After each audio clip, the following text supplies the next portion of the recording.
G'day and welcome to the Breaking Through podcast. Tyson, we're back for another week. Back, baby. Things we will be chatting about today.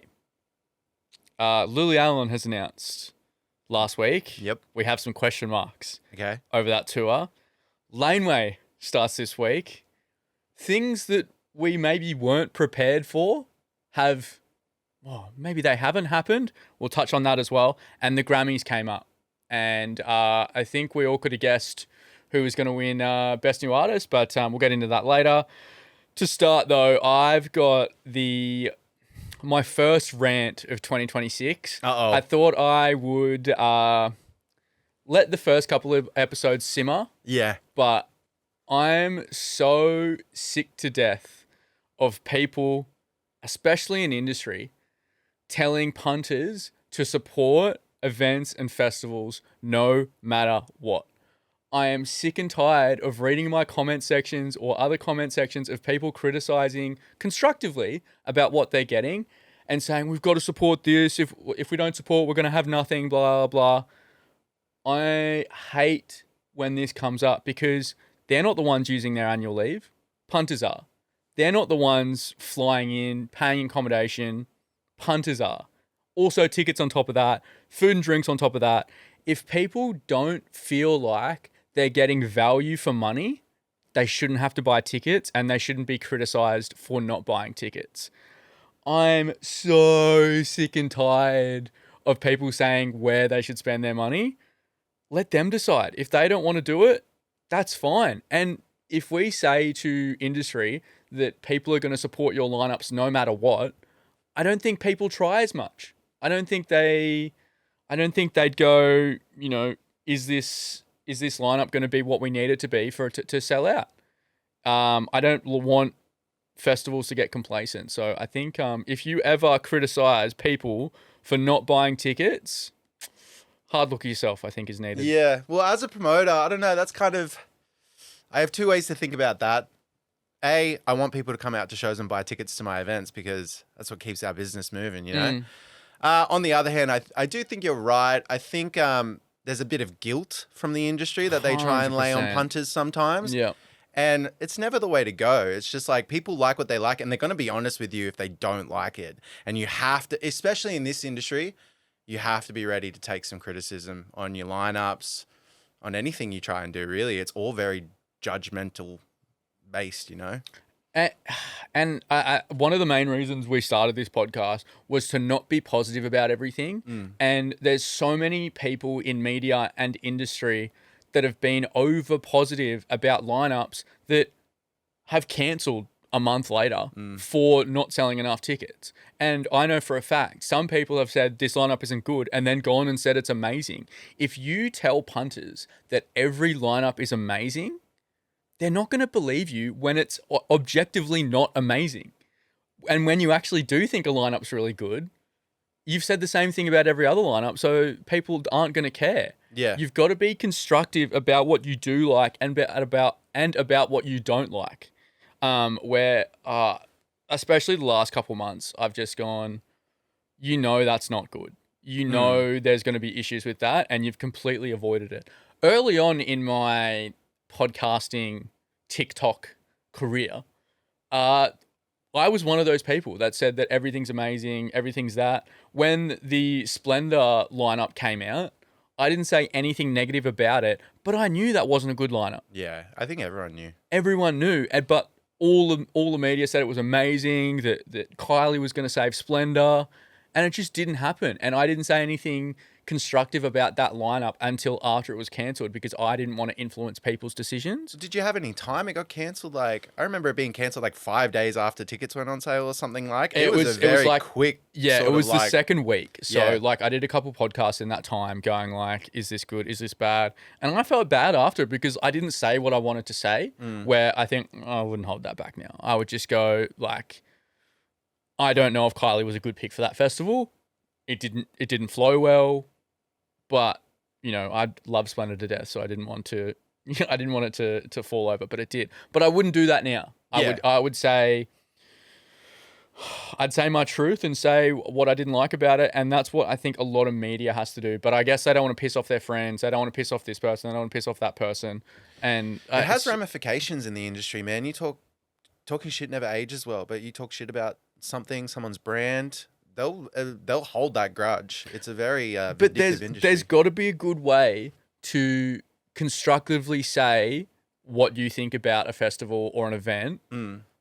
Because that's why music media is dying in this country, is if you say everything is positive and you say the same thing as everyone else, what's the point of listening or watching or doing anything that you do if I can just see exactly what you've said somewhere else? Yeah. Like, it's... And I'm sure there's, some really good journalists out there. Like, if I wanted to get information on stuff, I'd go to Poppy Reid. Yeah.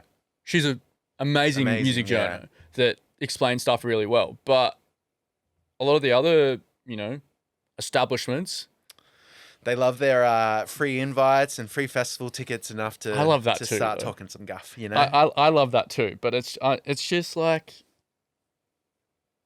we've got to be able to say the things that we need to say so that punters resonate with it. And I think that's why I have a following, because I say what I mean. Has that got me in trouble?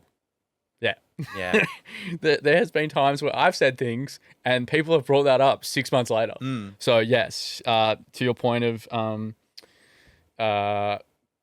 punters and not punters, media companies and that type of stuff will keep a tab on that.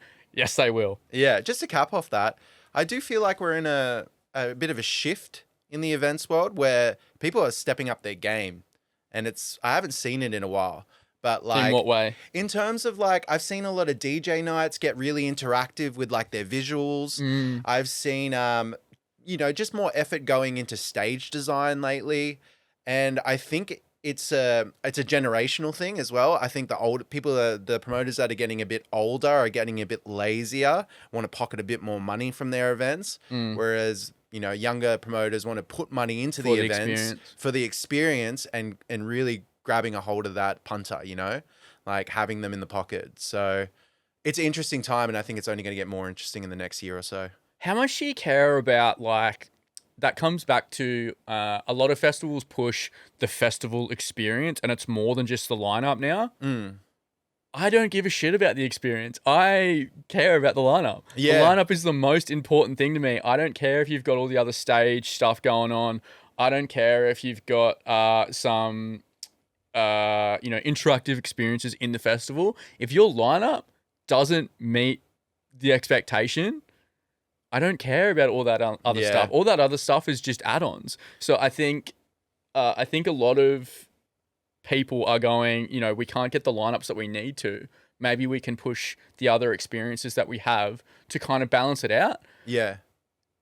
There's no way that balances out if you don't have the lineup required. Yeah. So that's something that I've seen. That's more like a 2-year thing that I've seen, and I'm just like, no, you need the lineup. The lineup will always be the most important thing that you have for 95% of festivals.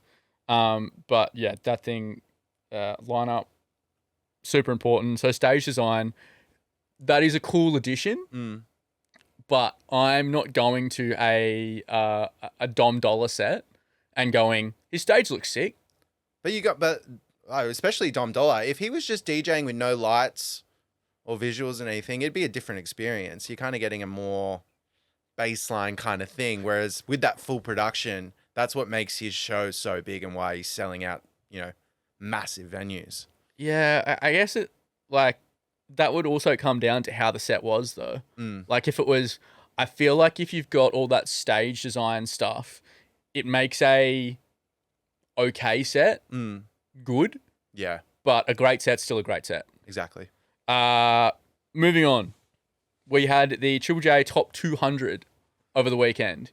Now, last week, we praised Triple J quite a lot. I'm going to go on the other end today. Ooh. The top 200, I did not like how they did it at all. They had 20 songs a day or something, and then played the 101 to 200 on the Saturday.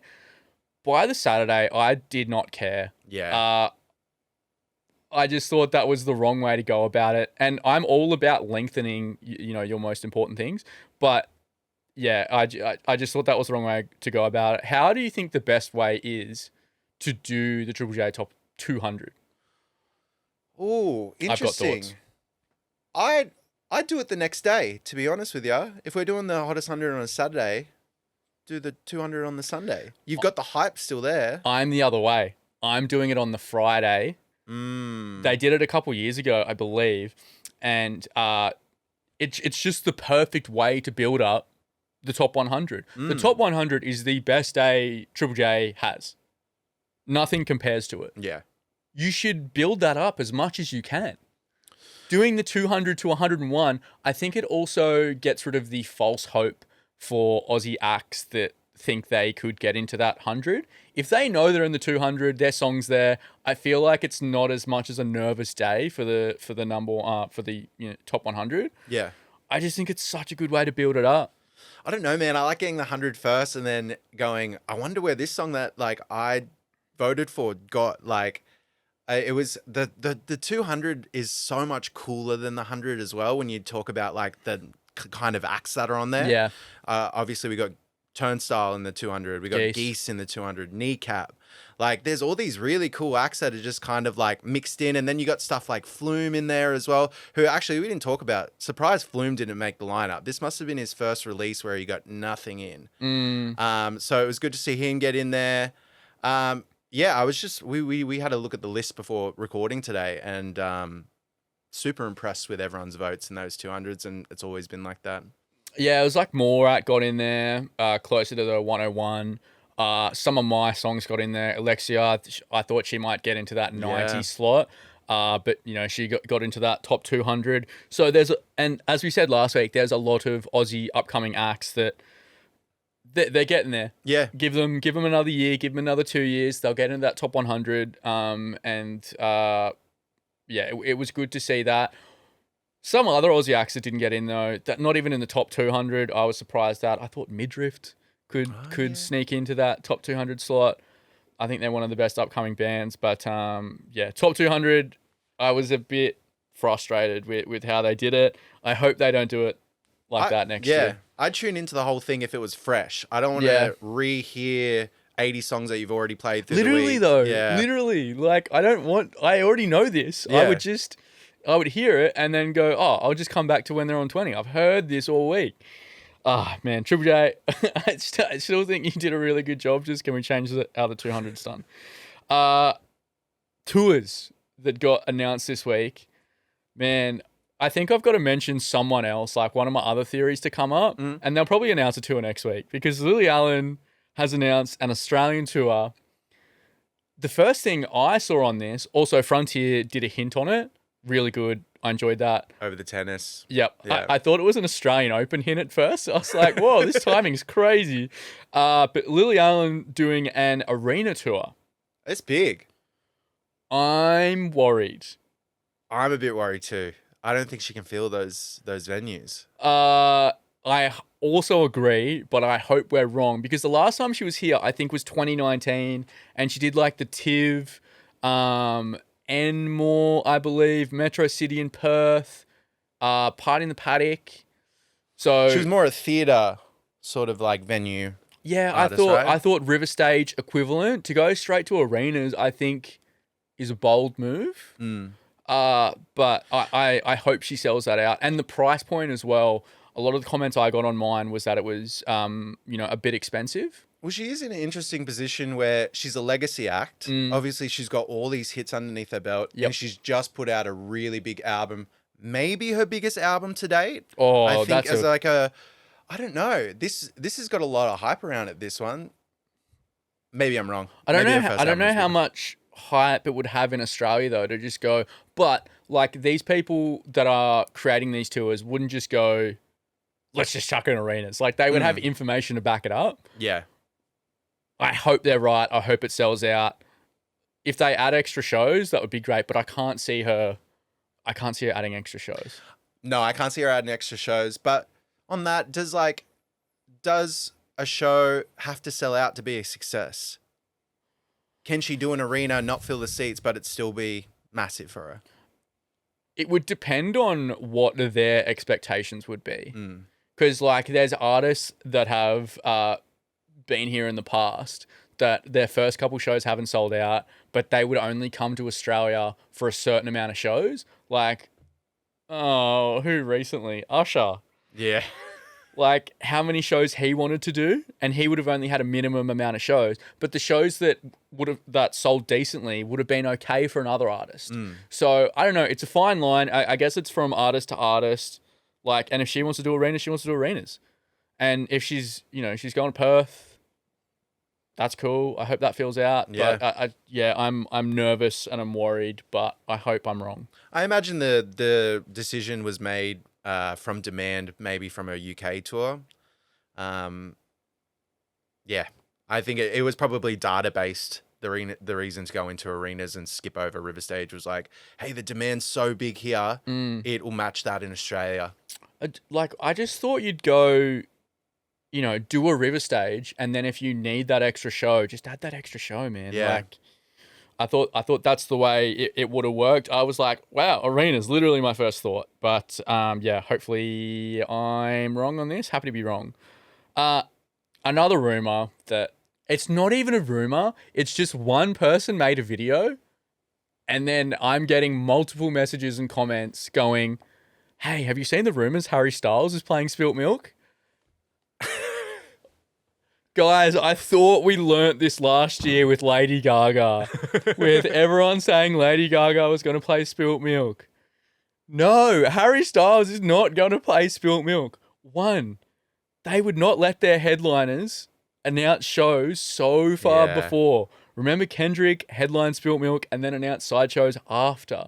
Like, I'm not letting, although we were, at this point, we thought he would do more stadium shows, depends what gets announced more. But at this point, he's doing 5 stadium shows? Yeah. I'm not letting my headliner do 5 stadium shows.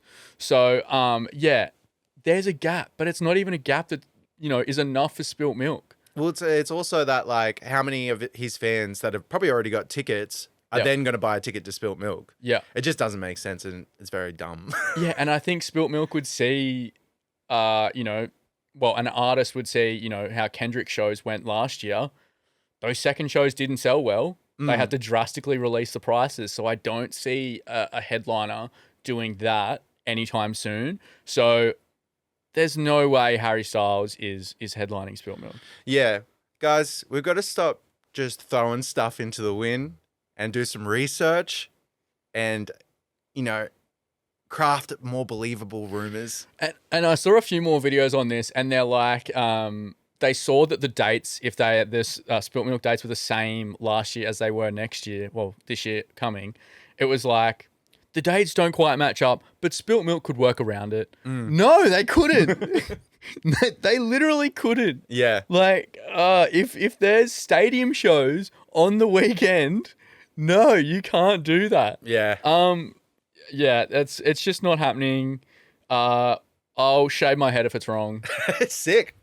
All right, win-win. Actually, I don't want to shave my head, but I guess I've said it already. But yeah, it's just not happening. A festival that is happening this weekend though, laneway. I'm excited. Yeah, we are Gold Coast boys. This will be the first on the Gold Coast. I'm very excited. I'm very excited for Chapel. But if you had told me 12 months ago that Chapel Roan was going to headline laneway and do a 90-minute exclusive set, a full show, and that bad boy wouldn't sell out across the country, I'd say you're talking shit. Well, Sydney and Melbourne were very quick to sell out. Yeah. Gold Coast is only on 3rd release, I think. So that's not good, but Perth and Adelaide haven't sold out. Yeah. And it's like Melbourne and Sydney, they're a given. But it's just like, I thought Chapel 12 months ago, huge, man. Yeah. So what's the reason that a Chapel Roan headliner for Spilt Milk has not sold out across the country? Is it just, has the Chapel Roan, vibe or hype died down? Is there other aspects? Is it because Brisbane went to the Gold Coast, but that's only one location? Like I'd love the listeners of the pod to help us out on this one. And if you didn't buy a ticket, let us know why you didn't buy a ticket. I just saw as soon as they got Chapel, Role Models there. Like he's It's a huge. big lineup. Pink Pantheress is huge, and I just went, "What's going on?" Yeah, it is interesting. I mean, some of the people that I've talked to that aren't going, they've just said there's not enough there for me.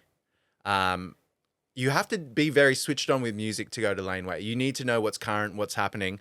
I don't think any older people are really going to this festival, really, because it's all new artists from like the last 5 years or so. Wolf Alice has been around a bit longer.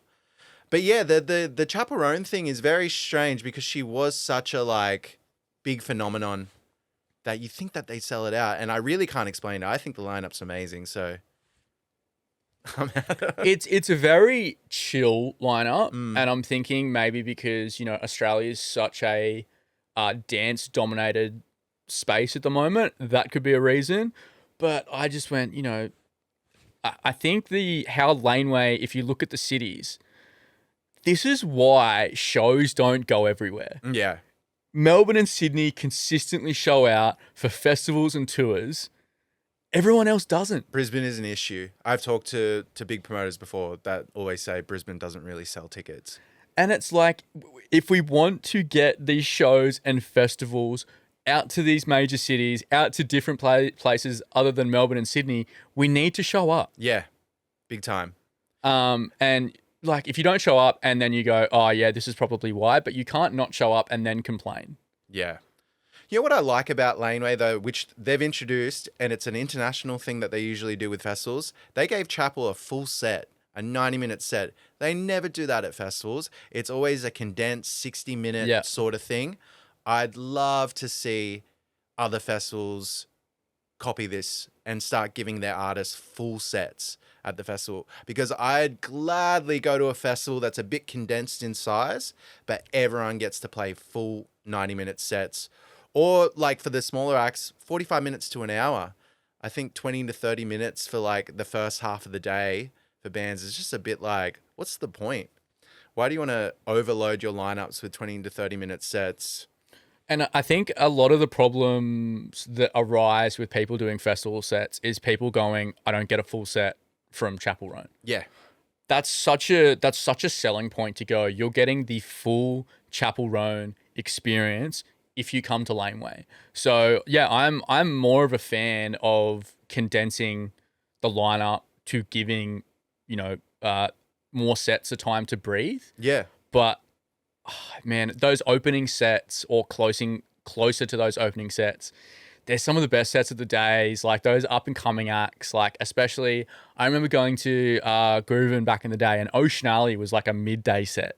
Dude, like Billie Eilish played at like 1 p.m. at one of the laneways that I went to. Yeah. It was crazy. Yeah. So like there's those hidden gems, but maybe you could take like a middle of the day set out and then, spread that to some of the bigger acts to get like another 10, 15 minutes. Yeah, totally. Have you got any clashes for Laneway? I think Pink Pantheress and Role Model.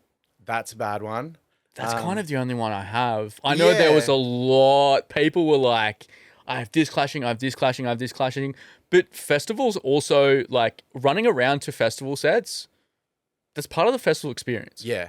And it's making these tough choices. I think Geese were clashing with maybe Pink Pantheress as well. Yeah, I think it's those three. Yeah, it's that block of like an hour and a half. Yeah, that's the rough. But that's the only... And Alex G and OK Lou was another one that I have to make a tough decision about on the day. I don't really have anything early in the day, but later on it gets busy. But once I saw the Laneway set times, man, I don't like a set times where I have nothing to clash with. Unpopular opinion, I think set time clashes are one of the best parts of a festival, because it makes me think. It makes me, really go through a set time and go, how much time can I spend there? How much time can I spend there? I've got to be on the clock. I feel like an athlete going, all right, we've got to be here for 25 minutes. Yeah. We've got to be there for 15 minutes. I love clashes. I love thinking about it for days leading up. I love having the group chat discussions about who we're going to see. I think I'm in the minority on that one. No, I think it's kind of awesome too. You're selling me on this. But yeah, I love talking after the festival with other people that were there and hearing that they went to different things that I went to and their experience going to it. I mean, one that comes to mind immediately was when Kendrick Lamar headlined Splendor in the Grass. Yeah. I went to Girl Talk instead, had the best time of my life, and then was talking to people that went to Kendrick and they were like, he was all right. Yeah, I went to that Kendrick set. He was late. Wasn't great. Yeah. Oh, I left halfway through. Low energy, and I was just like, I had the best time of my life. But it's good because you just feel better than everyone if you've gone to the correct If you set. went to the right one, yeah. So, yeah, I'm a huge fan of that. And I feel like we haven't had that recently where Laneway, they got ripped to shreds with their set times. And I just went, who do I pick? Yeah. I'm still thinking about it. I don't know where I'm going. I might just do a last minute decision. But I think that's part of the festival experience as well, where a few years ago, that was really part of the festival experience of going like, you can only do this, you can only do that, where we've missed that a little bit, maybe because the lineups haven't been as strong for some people. Yeah. Where this laneway lineup in that afternoon, oh boy, running shoes are on. Yeah. Anything else for laneway? I think that's good. We'll have a review on it next week. Yes, we've got the Gold Coast laneway this weekend. If you see either of us there, come say hello. Come Ask say us a hello. question. Everyone comes and says hello. Actually, blokes come and say hello. Guys that see me at festivals or gigs or whatever, they'll see me, come up and say hello. Women will stare at me from a distance. And then when I walk past, I can hear them go, oh, that's so-and-so. That's the breaking through guy. Yeah. Or no, they just go, that's the music guy on TikTok. Huh? So they don't even know my name, which is fine. But yeah, the blokes will come up and be like, hey, mate, love all your stuff. And I will, like, when I'm drinking, I'll have a 10, 15-minute chat with you about music and sets and your ideas and that type of stuff. We'll record a podcast right there on the spot. Yeah, I want to do podcasts at festivals. That'd be sick. And man, you get a beer in my hand, you get a vodka Red Bull in my hand, dude. Oh, you got a good episode right yeah. there. If you want to have a chat with me, just bring me a vodka Red Bull and I'll come and sit down with you. Another festival that released their lineup this week, and oh man, I feel like it's a cardinal sin if a festival does this. Hellbound Cruise released their next lineup before the first one's even happened. And the first one, like, they had sale issues, like pre-sale issues. It still sold out really quick. But they had Parkway Drive headlining their first one. This is Hellbound, yeah? Yeah, and Parkway Drive is headlining the second one. That's weird. Do they... I had to check I wasn't looking at the first lineup. What the... do Parkway Drive have a stake in this? Not something I've looked at. But even if they did, like, wouldn't you space yourself? Like, maybe do every second one? Yeah. Oh, man, they had Parkwaves cancelled. Like, they would have had a lot of money coming in from that Parkwaves run if it went ahead. It didn't. So they're out for the year now, and they got to make up some money. So maybe that's why they're kind of taking Blues First. They're taking all these offers. Yeah, but to have the same headliner twice is kind of stupid. Yeah, I didn't like it. And a lot of the Parkwaves acts are on the Hellbound Cruise. So maybe they've just gone, yep, we'll take everyone over here. Yeah. Where, like, it's a cruise. There's not going to be thousands and thousands of people on this cruise. So I get it. I just think, like, socially, it doesn't look good if you have a headliner It seems the same lazy. as your last one. Yeah. Which, like, I hope it sells out. A festival on a cruise would be sick. Is Hellbound to Destroy All Lines? No. Oh. Well, they weren't on the poster.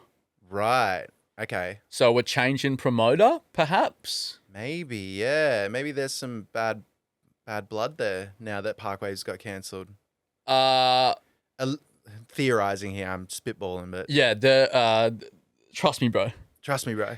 This is, and we don't have any information on that, but No. to go from, you know, Park Waves. Yeah, just to have the same acts and a different promoter, it's just very I'd love to get some more info on the back there. Yeah, maybe we'll do some sleuthing. Let's do some sleuthing. Grammys. Yeah. That was just happened. Man, I think everyone would have picked Olivia Dean as the best new artist. I actually thought Addison Rae was going to get it. In terms of just her popularity, but after Olivia Dean got it, I was like, okay, maybe I live in a bubble with Addison Rae, and maybe Addison Rae is in Charlie XCX's bubble, because I don't know if she's found her own organic audience yet, or if she's piggytailing off Charlie XCX's success. You know what I mean? Does that make sense? Yep. If you're a fan of Addison Rae, she's leaning into other stuff too. Yeah. If you're a fan of Addison Rae, you're probably a fan of Charlie XCX. Yeah, and this is fair. But I also think, like, everyone gets Olivia Dean. Very hit and miss for Addison Rae. You either love Addison Rae and her fans absolutely adore her. Yeah.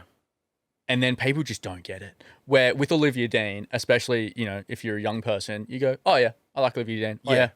Like, you wouldn't be pissed off that Olivia Dean won that award. No. Olivia Dean is very like, it's music you'd hear in a coffee shop sort of stuff. Yeah. And she seems like very wholesome. Yeah, I really like Olivia Dean. Compared to the other women in her like contemporary space, your Lana Del Rey's, your Billie Eilish's, your Lola Young's, she doesn't seem depressed like the rest of them. She seems very like... Depressed. Like, depression is such a big thing in like girly pop hemisphere. Yeah, but she doesn't seem that. She just seems very like happy and... She's funny too. Yeah. Her calling out for Hottest 100, she's pretty funny. And I watch a lot of her interviews and just like seeing how she progresses. And she's been, you know, she's been around for yonks, man. And she's just kept going, doing her thing, and, you know, is finally getting her flowers. Yeah, there was a few other people. Somber, I thought he would have been a good chance. Alex Warren has one of the biggest songs of the decade. He didn't get it. I did not know who that guy was when Alex he Warren? came out. I did know. I was like, who's this normal schlubby guy? Like, just like coming out. Man, Ordinary was huge. It was so overplayed. Yeah, it just didn't get to me. Another person that popped up that, man, if she had stayed the course the whole year, I think she would have been very close to getting in that top 5 of the Hottest 100. Lola Young, man. Lola Young's back performing. She's looking good. She's looking better, and performing. I think she's one of the best up and coming acts that the world has. Yeah, and it's just awesome to see her back in the space. She gave me Adele vibes with that reimagined messy. Yeah, that was sick. It was really cool. Yeah, I'm really excited for Lola Young. Best pop solo performance as well. She won that. Yeah. So her reaction was so wholesome, man. Yeah, it was very like spontaneous. Like she just like started screaming. Bad Bunny as well. He got a couple of awards as well. Man, for English speaking people, I just love his vibe. I love his performances. I don't understand the language, but I think it's one of those things like music transcends language. Totally. And you can just have such a good time. I watched a lot of his performances. I don't know what he's saying, but it's just cool. It's cool to see that music become just such a phenomenon, like Rosalia as well. It's like, yeah, there's nothing stopping people from listening to music not in their language now, and that's pretty fucking sick. Another performance that I saw, I don't know if it was at the Grammys or like an after party or something, but Justin Bieber's performance. In his boxes? Yeah. Cool. Oh, man. I've been a believer since like 2009. Yeah. If he came to Australia... Dude, I'd do some things to get some tickets. His voice is so his voice is so good. Yeah. He just oozes artist, and just to come on in your boxes with a guitar and just doing that solo thing that was big like 10 years ago where they got the loops and you're like doing all that stuff. The Tash Sultana. The Tash Sultana thing. It was refreshing to see that again. But yeah, I love that performance. Sabrina Carpenter also did a really great performance. I couldn't help but think the whole time I'm watching her, she's going to be bigger than Taylor Swift. Yeah, I think like Sabrina Carpenter's personality is just like she's cheeky, she's sarcastic, she kind of just says what she wants, and I love that. And she's an amazing artist as well. That's why I like her more than Taylor. Sabrina's music is just, I think there's more personality in that than Taylor Swift stuff. For me personally, Swifties, settle down. She also had the backdrop of locations.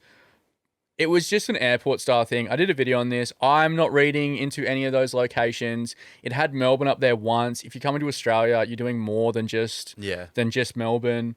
And it had like Nashville twice in the same thing. So we've all said on this podcast, well, I've said on this podcast that I want Sabrina to come.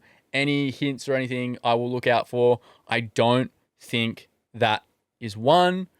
I don't think Sabrina Carpenter's the type of artist to hint stuff like Taylor Swift does. She does. She does? Yeah, there's a few hints and stuff that come out that I've reported on a few times.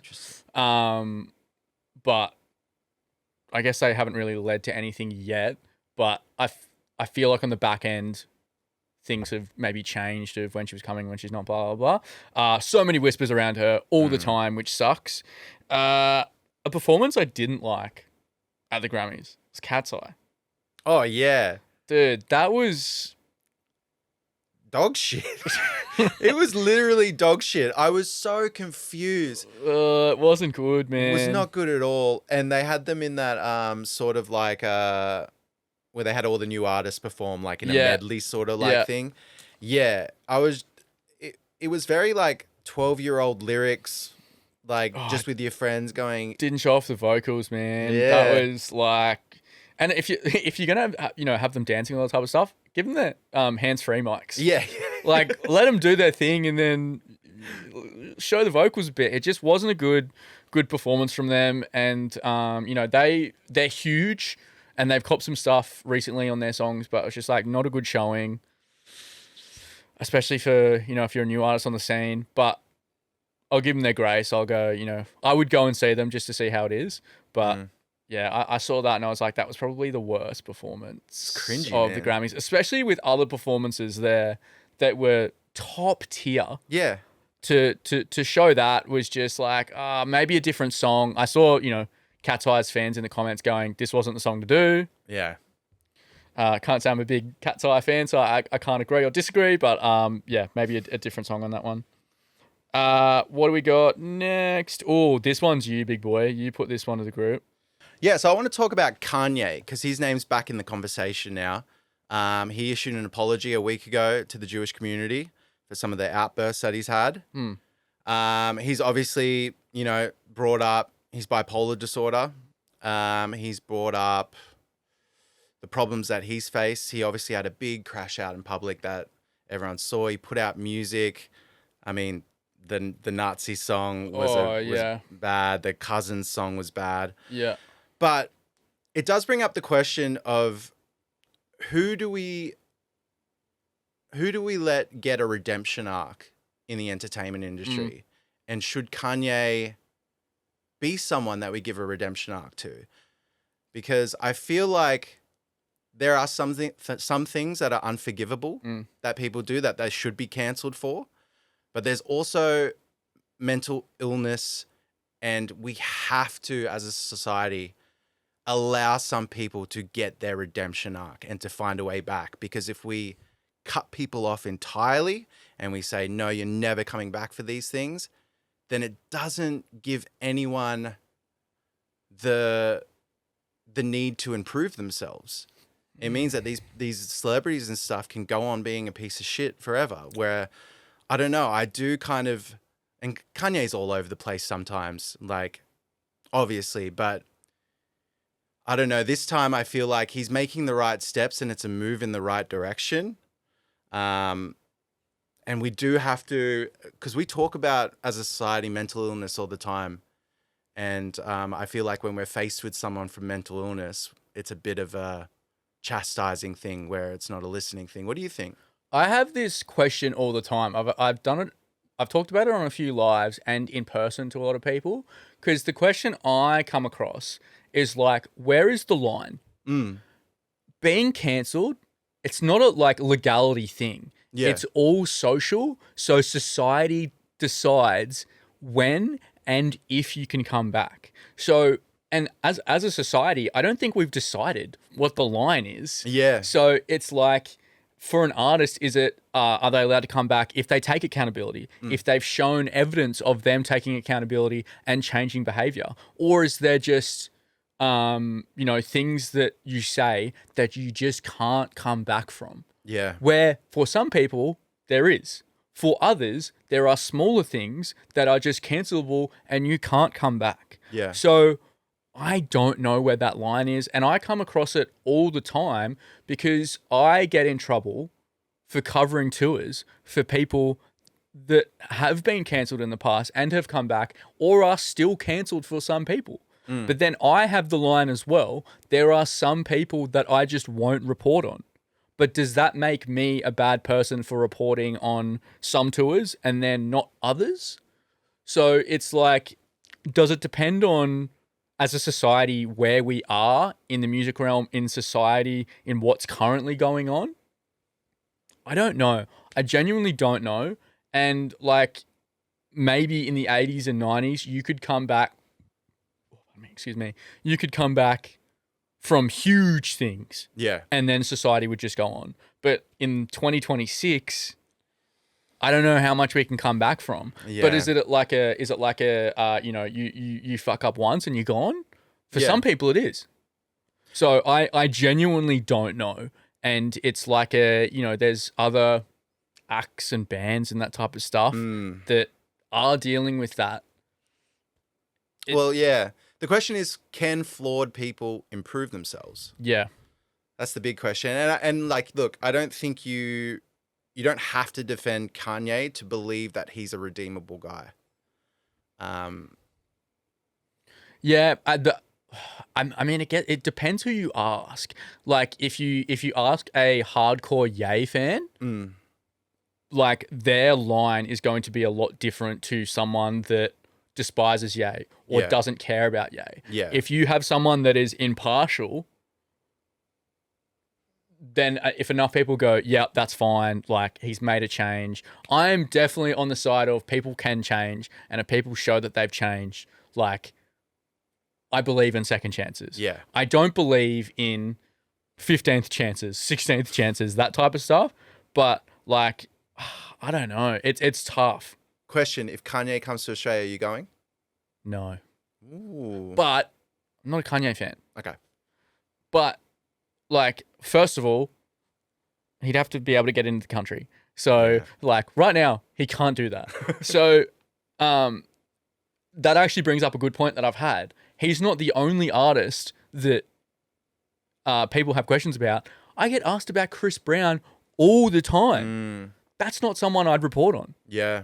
Like, he's not making changes, or he's consistently making bad decisions. Yeah. He seems like a bad guy, and I can understand that one. Kanye, I've never gotten that vibe about. I just feel like he's flawed. He's had mental issues. Yeah. Where it's like, Chris Brown fans will come at me for saying, I won't report on this or I won't report on that. But if I was a big Kanye fan, would I be able to not report on that, or would I be more lenient? And I'm someone who can, separate the art and the artist, where a lot of people can't do that. Yeah. So would I still listen to someone's music if they're cancelled? Yeah, I would. Would I go see them play? No. But also depends on what they were cancelled for and if I think that's a cancelable offence. Yeah. So, and the music industry, their line is a lot shorter than a lot of other people's. Oh, yeah. So... Oh, yeah. It is... I've been thinking about this all week. The music industry is one of the most disgusting industries, I think, in the world, the higher up you get. What do you mean? There's just a lot of, like, people doing bad stuff at the top. Yeah. You know what I mean? And because they're not in the public eye. They're not getting held to account. Yeah, pretty much. Behind the scenes, dude, like some of the stories that I've heard, Same. really bad. Yeah. Really bad. And it feels like there's no fix to it because that high sort of thing is just untouchable for a lot Also, of people. all allegedly. All allegedly. All of just things you heard. And it's like, people could attest to that of like all the things that you hear, which sucks. But yeah. The game just gets dirtier the more you progress. Yeah. And it's like, if you're not in the public eye, people don't see it. And a lot of people just will put that to the side for someone that is in the public eye. Yeah. So, yeah, it's a, man, I don't know where the line is. I ask myself that a lot. I don't know if I'll ever find the line. Yeah. And it's different for everyone. Anything else you've got? I think that's it. If you see us at Laneway, as we said, come up and say hey.